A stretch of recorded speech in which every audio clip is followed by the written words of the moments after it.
We start from where we met each other, which was you on Strahan and Sara. My first time Yes. was when it was just Strahan and Sara. So can you Oh, talk you to were one of me? the originals. Yeah, this is back. That's what I mean. I think I was thinking back to the time and I was like, wow, but the first time I even came on as a style host was when it was just Strahan and Sara. So there was just, let's even start there. What was that like for you when you got the show, and being vocal about your mental health journey so early on? Well, it's interesting because you would have met me and maybe not known that I was in a pretty rough spot when you met me.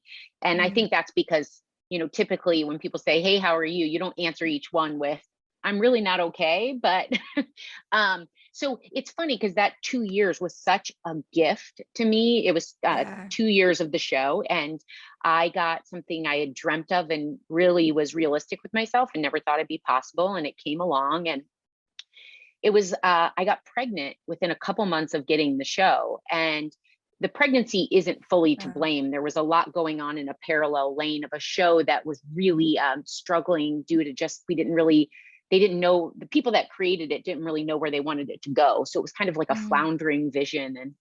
And I got pregnant, and I have always battled some depression and anxiety, and I had some perinatal, which is like during pregnancy, mm, depression right off the bat, because it was the one time I'd said out loud, "This is not the time to have a baby. I'm getting this dream. We have two, kids." And so I yeah. kind of slipped into the timing of my pregnancy lining up with a dream of a show.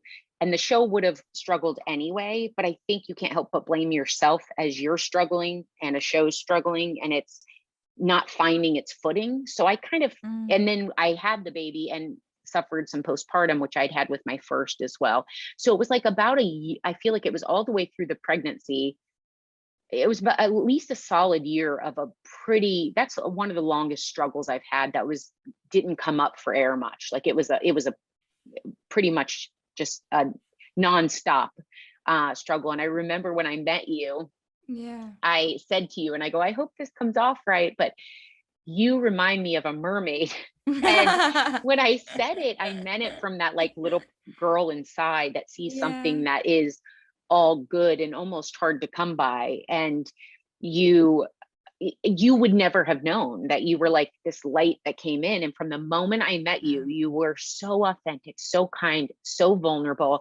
Even your topics of body positivity and like mental health while being fashion, you just had all these hats and you wore them with such warmth and style. And you always had time for anyone that wanted to chat. I just found you, I think when people are struggling, and I'm sure you've experienced this, it could be someone on the side of a road. It could be someone giving you coffee. It could be a relative or a friend.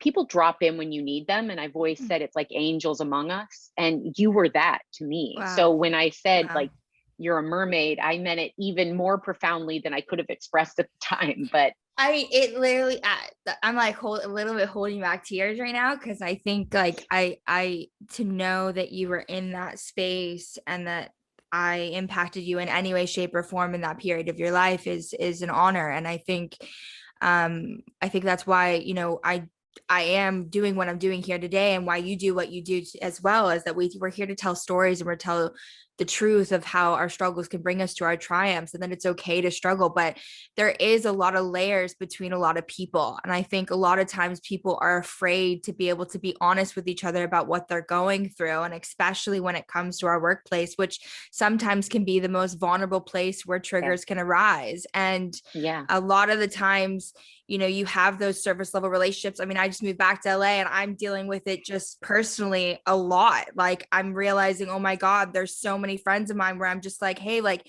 stop for a second. Like, let's be real with one another. Why are we having these surface level conversations? There's so much more going on underneath. And if we yeah. really want to grow within each other, we need to be honest. And to hear that you were going through all of that, I mean, one, you need to applaud yourself, because I can only imagine professionally it was such an amazing opportunity for you. We're like, yes, I have my own show. We're going to figure it out.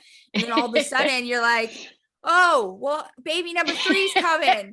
okay, we're gonna figure that out too. And then on top of all that, I'm gonna be this badass woman that's gonna be able to say that I can handle it all and showcase to everybody else that nothing is gonna get in my way. Unfortunately, there are things that are getting in my way. And now how do I navigate that? Right. Yeah. And I mean, what was that time like for you? Because I could only imagine juggling all of that. I mean, in your hours as well, like what people don't realize is the behind the scenes that you go through as a host, and to also be listening to stories that probably were inflicting some other emotions that were going on inside you, and then having to still pull it together and tell the story on camera.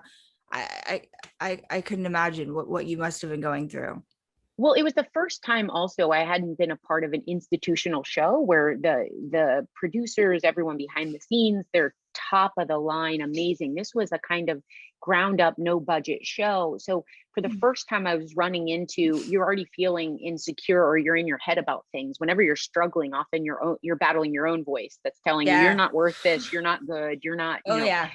and then outwardly, it was the first time I was bumping into technical things where, again, as a type A person that beats up on myself, people could say that wasn't your fault. It was the director, or we didn't know we were going here. And you can't help but say, if I were better, I could have done more. I could have done it differently.